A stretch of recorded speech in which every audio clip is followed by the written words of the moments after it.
Districting drama. Governor Newsom is doubling down on his plan to call a statewide special election this November to redraw congressional maps here in the state of California. And new today, Governor Newsom says that Democratic leaders in the legislature are backing his proposal aimed at helping Democrats pick up U.S. House seats across the state during the 2026 election.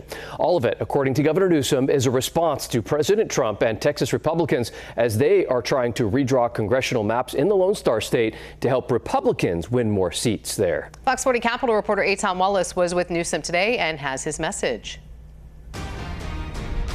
And we're not going to roll over, and we're going to fight fire with fire. Governor Gavin Newsom with that message, vowing to fight President Donald Trump's plan, calling on Republicans in the Texas legislature to redraw congressional districts in the Lone Star State. The idea, according to Trump, is to shift 5 Democratic-leaning districts into Republican-leaning districts, all with the goal to pick up 5 GOP U.S. House seats in the 2026 midterm election. These folks don't play by the rules.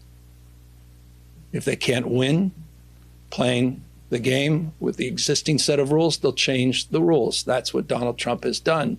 He's dialing for seats. The Texas legislature was supposed to vote Monday on new proposed congressional maps put forth by Republicans. But members, a quorum is not present. No vote ever took place Monday because Texas Democratic representatives fled the state to prevent the Texas legislature from having a quorum.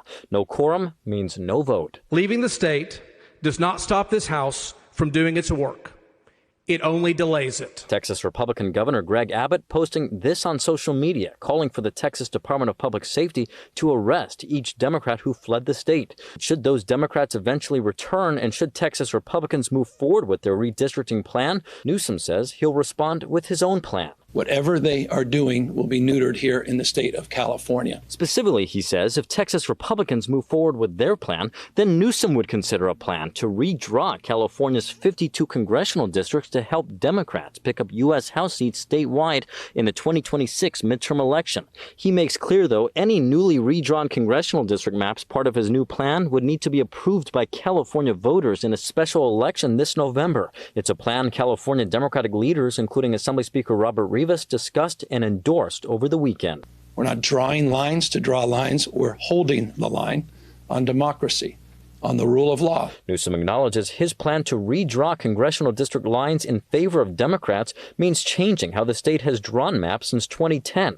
That's when California voters approved an independent redistricting commission made up equally of members from both parties to draw congressional maps. I'm not in favor of gerrymandering occurring in any state, and I'm certainly not in favor of continually shifting around district lines. Republican Rockland Congressmember Kevin Kiley is introducing new legislation to nullify any new maps adopted by states before the 2030 census, including the possible new Texas maps in favor of Republicans and possible new California maps in favor of Democrats. I think it's completely chaotic. It's not good for democracy. And we have much more pertinent things to be worrying about right now as a country and issues to be focused on than redrawing congressional district maps. Are you concerned about your own congressional seat?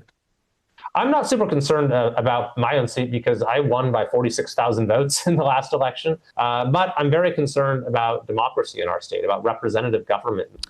And important to note, Newsom has said he will not move forward with his plan if Trump and Texas Republicans do not move forward with theirs. Reporting near Sacramento, covering local news that matters, Eitan Wallace, Fox 40 News.